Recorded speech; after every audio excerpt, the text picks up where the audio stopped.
A federal appeals court struck down Nasdaq's diversity disclosure rules for listed companies. The U.S. Circuit Court of Appeals ruled that the SEC lacked the authority to approve the rule. The policy required companies to either include women and minority directors on their boards or explain why they had not done so.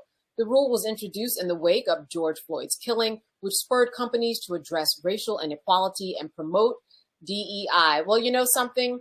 I would say, Rebecca, that this is something I'm not surprised about. When we talk about what's going on in the world of DEI, it seems to kind of follow the pattern of what we've been seeing. But certainly companies know that when they are diverse, they actually make more money. Studies have shown that, Rebecca. Well, we know that when you're looking for intelligence, it has to be diverse. If it's all white, you're not going to have the most intelligent people in the world because you are specifically excluding about 90% of the world. When we know the total global population, less than 10%, I believe right now, is actually white. And so knowing that, it doesn't make good sense. It does. If you believe in capitalism, it definitely hurts the bottom line when there's a lack of racial and ethnic diversity. The other thing is we've seen studies in this country showing the potential trillions of dollars in losses because of racism in this country. So regardless of what our federal courts say, especially when it comes to DEI, regardless of what the incoming administration is going to say in DEI, companies have to look out for their bottom line, and their bottom line is about appealing to wide range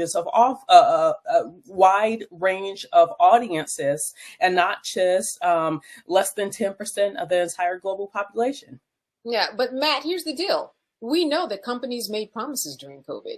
They made promises that aligned very closely with DEI. You might have this federal court appeals decision, but it seems like there's also some accountability that would happen, that can still happen when we talk about what was promised during the time that George Floyd was killed and protests were going on. I think you're exactly right. And if you'll indulge me, I first have to brag. I learned about 10 minutes before we came on that my first ever argument at the Fifth Circuit, I won. So I got my opinion today. We won. Oh, wow. Hey. Count. And it was an issue of first impression, which means the law had literally never been argued. And thankfully, we prevailed. So speaking of federal appeals courts, today is one of the milestones in my career. Congratulations. There you go. Part of that. Thank you. But to answer your question and to speak to that, you're 100% right. And look, here's the thing. Before George Floyd, we all saw the black version of McDonald's commercials and the other everybody else version of McDonald's commercials, right? Meaning, to Rebecca's point, they know that a diverse audience turns into more green for them. So this is problematic to not undergird those rules because, to her point, again, I've got to harken back on it. I mean, excellence is diverse. There are a lot of brilliant black people and brilliant non-white people who could serve on these boards. And here's one of the other things that's very important. The entree to these boards is extremely high in terms of what it takes to get on these boards, right? So striking down this rule creates a barrier of entry for people who would otherwise potentially not have access because of racism. And this is one of those things where, I don't know really what's behind the scenes, but unfortunately, we've learned about some judicial misconduct. So I wouldn't be surprised if the right people were whispering in the right judge's ears saying to go the wrong way, right, on this, because this is something that you would think is in conformity with what they said they were going to do with George Floyd. But frankly, that was my concern with a lot of those George Floyd pronouncements around that time and a lot of other people's, which is that it looked like it was purely capitalist greed and it was purely capitalizing on the topic du jour. And then on the back end, not doing what you said you were going to do and hoping that people forgot what you said you were going to do. So, it surprised me that that's the case, but there should be some accountability via us not buying certain products and, patronizing certain companies. Yeah. And, Michael, this is one of those closed areas where if you were going to get on a board that generally will pay, especially in the six figures for you to be on there, a board where you have to know and network with all the right people. And we think about the limitations of access that African Americans have in the United States, they're not going to be on the board. I mean, you can look at most boards right now. There might be one, but there aren't 2 and 3. That is not how these boards operate. But it seems that this type of decision simply tracks. It tracks for what's going on. in America and in the world right now? Yeah, this is when we look at Project 2025. One of the aspects of Project 2025, one of the goals is to eradicate diversity, equity, and inclusion, basically at the federal level and federal programs. And this is a continuation of the backlash to the racial reckoning that took place after the death of George Floyd, May 25th, 2020. So we saw various corporations like Walmart make pledges of millions of dollars, tens of millions of dollars, make pledges to make various types of changes, whereas a more diverse workforce, setting up various types of programs, etc. And now we see with Project 2025, we see with Republicans, we see this backlash taking place even during the Biden administration. And now that Trump has won and Republicans took back control of the Senate, we continue to see this backlash. We see with the U.S. Fifth Circuit Court of Appeals, it's a majority conservative circuit. OK, number one. And number two, to your point, when you have these various boards, they don't have this type of rule where these unqualified people can get on these boards, especially if you're African American. OK, so when we look at these attacks on diversity, equity, and inclusion, and this is the new affirmative action, and this is the second part of the attack. The first part of the attack was the attack on critical race theory. Going back to 2022. Notice they're not talking about critical race theory so much now. The buzzword is diversity, equity, and inclusion.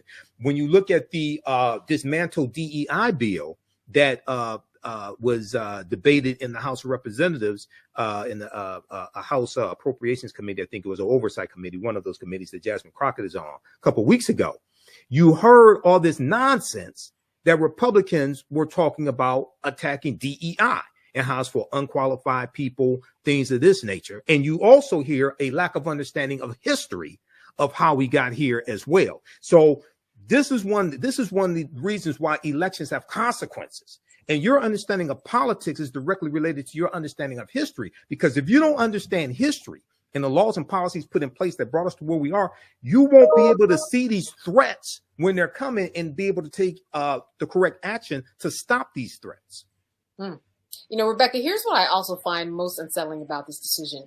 The policy required companies to either include women or minorities or explain why they had not done so. And that is very crucial information in terms of, were they not finding the types of people that they needed to for the board? Or was there something else that was going on? It seems as though this was a rule that not only benefited people in terms of trying to figure out who to bring on the board, but finding out what was the disconnect and not being able to connect with those many, many qualified people that we know are out there.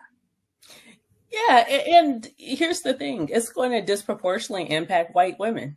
So once again, white women has to take accountability for this, because I bet you there are more white women who got those slots than actual non-white people. Because we know when it comes to affirmative action programs, the number one beneficiary are white women because of the clause of women and or racial minorities.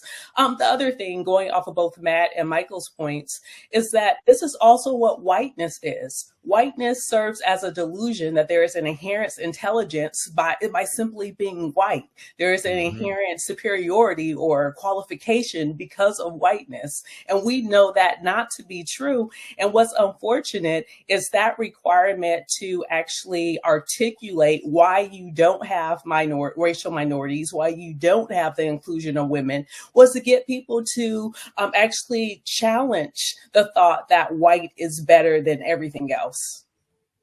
Matt, I'll give you the final word on this. I understand that Nasdaq, there's going to be no appeals. This is it. This is acceptable. This is the decision.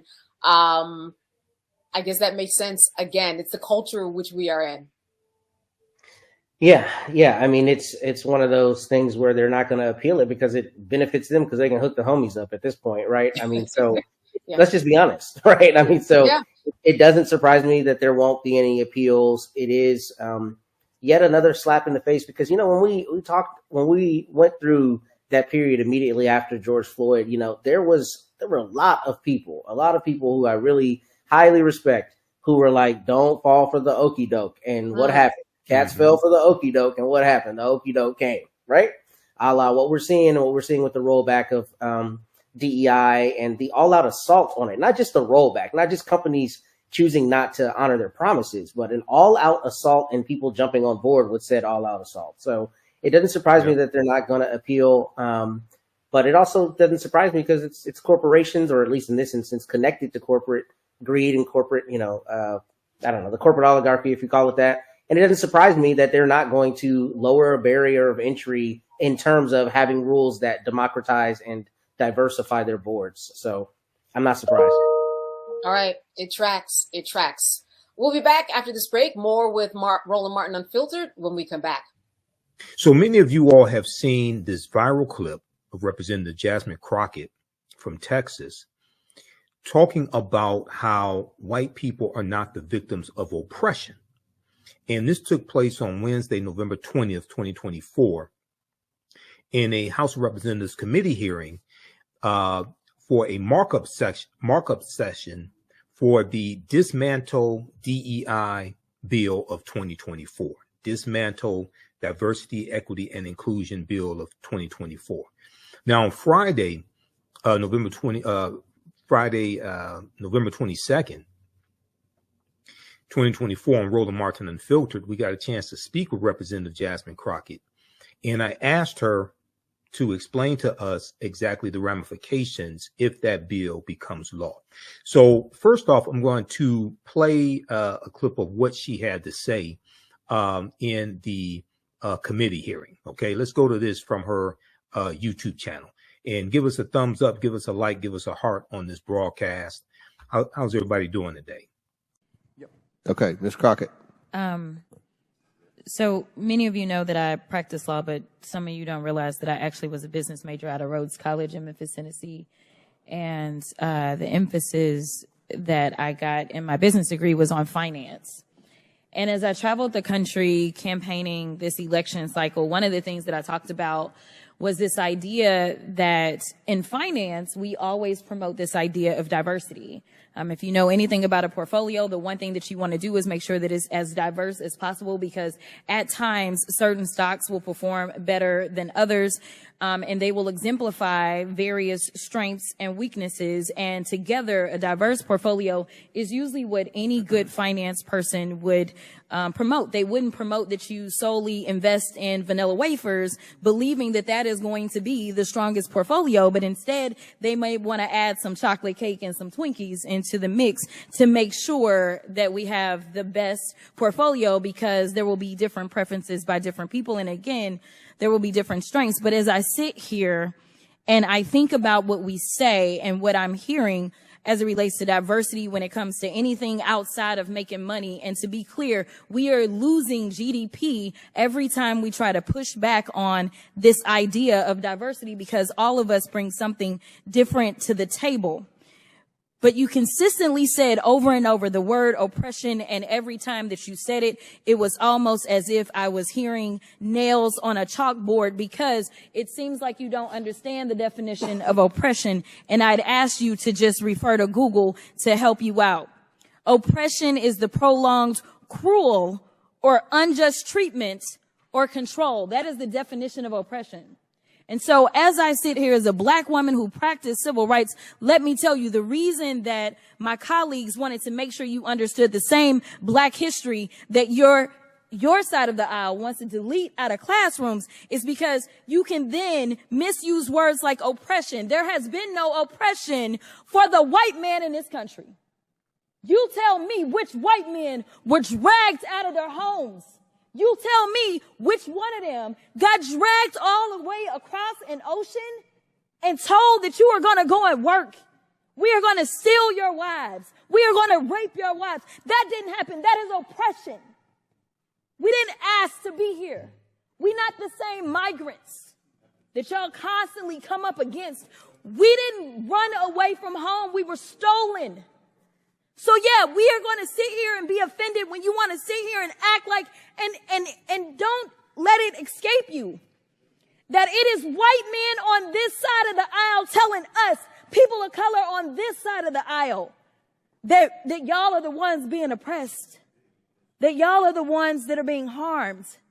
That's not the definition of oppression. You tell me the prolonged, cruel, or unjust treatment that you've had, and we can have a conversation. You could start with Exodus. The final thing that I will say on this particular issue, two things.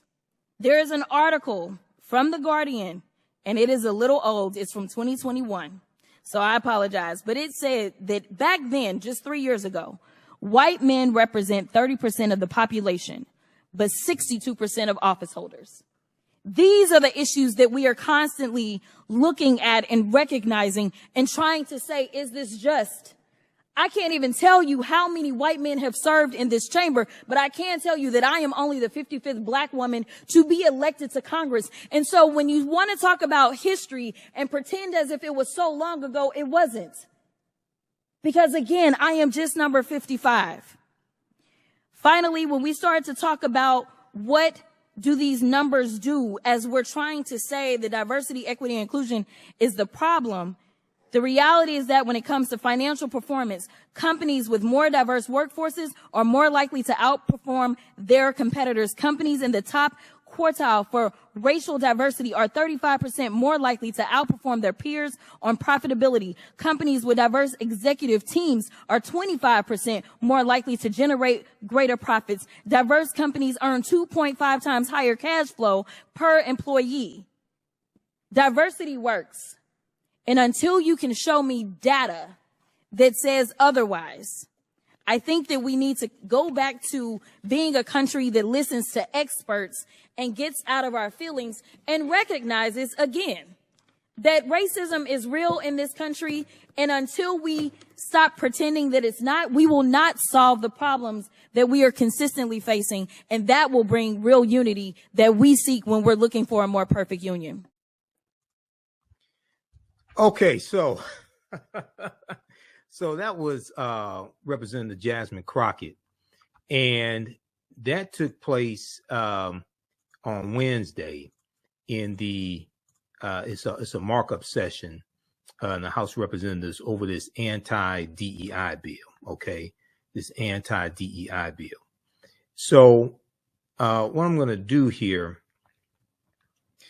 is Representative Summer Lee was also on the committee in the same hearing, and Representative Summer Lee had a response as well. Now that was it sounded like Representative James Cromer of Kentucky, who said you can start with Exodus. Okay, I'll talk about that. You know, because I deal with that in my broadcast, dealing with the history of Easter and the origins of Easter, things like that, and we talk about the Exodus and things of this nature, the quote unquote, the mythological story of Exodus. Okay, this may go outside the circumference of some people's awareness, but go watch my whole presentation that I do. It's on my YouTube channel, Michael Imhotep. Go watch my whole presentation I do dealing with the origins of Easter.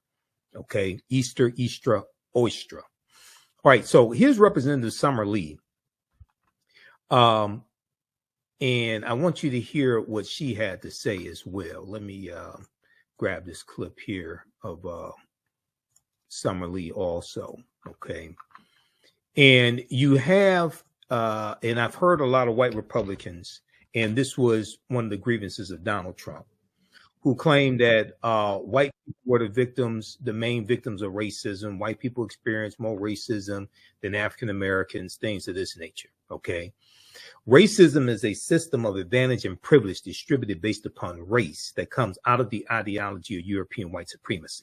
Racism is a system of advantage and privilege distributed based upon race. Racism occurs when one race of people control the majority of the wealth, power, resources, privileges, benefits, land, access to education, access to opportunity, jobs, money, health care, etc., and they use that to marginalize, subordinate, and do harm to another race of people. This is what racism is. When you've benefited from white privilege all your life, equality seems like oppression. So when you have people talking about diversity, equity, and inclusion, and giving opportunities to other people who have who normally would be overlooked for opportunities that they are qualified for. You have some people who've enjoyed white privilege all their lives who say, oh, that's racism, that's oppression. They want to skip over decades and hundreds of years of racism, white supremacy, and the maldistribution of wealth, power, and resources into the hands of Europeans. They want to skip over all that, okay, and then just say, hey, let's just wave a magic wand and say everything is equal, okay, and racism doesn't exist anymore, and let's have a colorblind society, okay. But they don't want to deal with how wealth, power, and resources has been maldistributed in America. Going into the next 4 years. I don't believe that all is lost, but I do know as a community, we're going to have to be extremely strategic to come out on the other side, you know, in the most positive way that we could come out. Right. And can I address that, Candace? That's right. When you come back around. Sure. Yeah, because when you study Project 2025, and just so everybody knows, I was talking about Project 2025 in 2023, because I found out about it formally September 23rd, 24th, 2024, from Ali Velshi show. Okay. The Schedule F, this change in the Schedule F employees, I found out about that in around July 2022 when Jonathan Swan wrote his article for Axios.com exposing everything. Okay. So I was talking about Project 2025 last year, but what it's actually doing is federalizing a lot of the initiatives that have happened in southern states, especially states controlled by Republicans. Okay, so a lot of these policies have been implemented at the state level in a lot of these former Confederate states that Republicans control, and now they're trying to federalize that with Project 2025. So this is why reading is fundamental. This is why they didn't want slaves to read and write. Okay, because if you learn how to read and write and you learn the law, you could understand how to navigate throughout the system and use the law against the people who are trying to use it against you. So I can't stress this enough. And for all those people who said that Donald Trump knew nothing about Project 2025, he nominated at least 7 people who helped write Project 2025.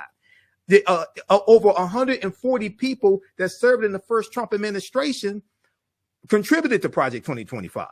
So in the Heritage Foundation, if you go to project2025.org, at the bottom of the website, it tells you it's from the Heritage Foundation. Sure. So you learn how to connect the dots, and that he won the governorship. And they also did this back in about 2016 as well in North Carolina. But very quickly, Candace, I want to just give a source. I wanted to reference something when I talked about Project 2025 a few minutes ago. What people have to understand is the actual name of Project 2025 is called Mandate for Leadership, the Conservative Promise, Project 2025. The Heritage Foundation, which was founded in 1973 by Paul Wayrick, the Heritage Foundation has been putting out their policy platform called Mandate for Leadership going back to 1981. They've been doing this for over 40 years. And when you research this, the Reagan administration adopted 60% of the 2000 policy recommendations that the Heritage Foundation made in their first Mandate for Leadership. The Reagan administration adopted 60% of those policies in Reagan's first term. Okay, if you go to the Heritage Foundation's website, heritage.org, they have an article there from January 23rd, 2018, 6 years ago. January 23rd, 2018, called Trump Administration Embraces Heritage Foundation Policy Recommendations. When you read this article, it tells you that in 2017, in Trump's first year in office, the Trump administration adopted 64% of the policy prescriptions that were in Mandate for Leadership from the Heritage Foundation. Now they're telling you, the Heritage Foundation is telling you what they did in 2017. Correct. Okay, so anybody who thinks, so this Project 2025 is a continuation of those policy recommendations, is just much worse. So we have to understand this, because if you understand how to put these dots together and understand its history, then you understand the action to take. He knows exactly what Project 2025 is. And he's spoken at the Heritage Foundation's conference in 2017. Absolutely. Absolutely. You know, Rebecca, I'm going to close on you. I'm very interested in finding out what you think about Project 2025, in that it has served to be a very very highly recognized marketing tool, if you will, for Donald Trump's agenda, whether he kind of acknowledges it or not. The word is out there. There is a plan that is written. And I'm just wondering about the effectiveness of Project 2025, or do you think it will come and kind of, bite them in the butts later down the line? Or has this proven to do what he and others in the Heritage Foundation wanted to do? The purpose, in my opinion, of Project 2025 is whiteness in this country learning its quote unquote lesson from the fall of South African apartheid. Anytime you see a shift in demographics and power, which is what we're seeing that there are now less white people being born in this country, more white people who are dying than are actually being birthed in this country. And we all know the actuary tables when it will occur when white people are the racial minority in this country, not just less than 50%, but as they become the actual racial minority in this country. And so what Project 2025 is a way to codify white supremacy and whiteness, this idea, this fictitious idea of whiteness, and to be able to consolidate power as a racial minority. That is what Project 2025 is designed to do. Here's an example. One of the things, I'm sure Michael has talked about it on the show before, one of the things in Project 2025 is to decrease civil service workers in the federal government. The reason why people should care about that is when the civil rights movement and the different civil rights passages, because there was various, within all of the civil rights laws that were passed, there were different tomes within civil rights. One of the big things and one of the biggest game changers for the Black middle class to actually create a sustainable Black middle class in this country was when the federal government stopped discriminating against Blacks going into federal service. That was a game changer because now Black folks were able to get these good paying federal jobs, get good benefits, get good health care, to actually be able to buy a home, be able to send their kids to college, then be able to retire with dignity and actually have money in retirement. So it was stability of the Black middle class and a lot of Black communities in this country. There's a reason why Prince George's County in Maryland is one of the wealthiest Black counties in this country. Is because of the advent of those federal jobs in the DMV area. And so I'm sure Michael could talk about this, and we could spend the rest of the time talking about the different elements. Like when we look at the dismantling of of the Department of Education, that's because there is a rule in this country that if you are going to have public education in this country, then it needs to be accessible to all. The earliest court cases on public education in this country was the former enslaved of saying, hey, we demand to get educated in this country. We demand that our kids are able to get educated, get sent to schools, and actually not just have the shoddiest and the worst the worst books and textbooks and have underfunded classrooms, actually have heat inside classrooms where little kids are going to school. All of these things were to help. All of these things were to benefit those who are descendants of the former enslaved in this country. So the whole point of Project 25 is to remove all of those federal protections. And we've seen it happen on the state level. It's the reason why you go to Alabama, where you can see that those who are convicted felons in prison, they are shopped out to fast food chains to serve in the drive-through, getting pennies a day, that free labor. It's the reason why those things are happening in certain states. It's the reason why in Mississippi State Legislature this past legislative session tried to shut down several public schools across the state, including several HBCUs, because they want to shut down access to education in that state. Because in the state of Mississippi, having access to quality education is the difference between poverty and not being in poverty in that state. And so when we look at the specific things that are being targeted, it is specifically to be targeted to keep a Black underclass in this country and to have a permanent white power class in this country. And that's something people have to really understand. Yeah, those dots are readily available for you to connect. Michael, I'm going to leave you for 30 seconds for the last word before we go to this break. Well, Rebecca is talking about the Schedule F employees, okay? And that is part of Project 2025 to fire up to 50,000 federal employees and reclassify them and fill them with loyalists, Trump loyalists, from a database that they've created of Trump loyalists. Now, Donald Trump signed an executive order in 2020 when he was in office to reclassify those federal employees as Schedule F. He didn't act upon it. They didn't have the database then. Joe Biden in 2021 rescinded that executive order. People don't understand this stuff was brewing in 2020. Right. It was. Okay. 18% of the federal workforce are Black people. So when you start talking about firing tens of thousands of federal employees, who the hell you think they're coming for? We don't understand that we don't understand.